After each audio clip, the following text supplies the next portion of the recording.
à la tête de la chronique du Canap dans Quotidien, dans laquelle il se moque des émissions télévisées et de leurs vedettes. Étienne Carbonnier irrite certains téléspectateurs.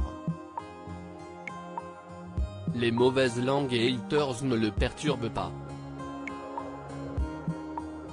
Il y aura toujours des mécontents, des râleurs, a-t-il déclaré à Ouest France ce dimanche 14 février. Les gens ne se rendent pas compte que s'il y a beaucoup de travail de tout regarder, de trouver des échos, d'écrire des blagues. S'il y a toute une mécanique qu'il faut faire marcher. Humour sans méchanceté. Jouer avec les célébrités comme les anonymes, on le fait toujours de manière mignonne. Mais si est délicat, il faut adapter nos filtres aux époques. Avant Quotidien, Étienne Carbonnier aurait pu connaître une autre routine. Issu d'une famille d'avocats, juristes et magistrats, le chroniqueur de Yann Barthès a étudié le droit dans un établissement d'éducation supérieure à Paris, où il a grandi.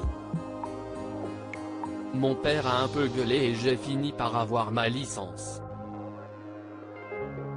Intéressé par le journalisme, il avait finalement lâché son code civil pour se rendre à l'Institut français de presse. Étienne Carbonnier, pas fait pour la presse papier, un magazine underground lui avait donné sa chance. Mais je n'étais pas fait pour la presse papier, s'était dit Étienne Carbonnier. Il avait jeté son dévolu sur les boîtes de production avant de trouver sa voie.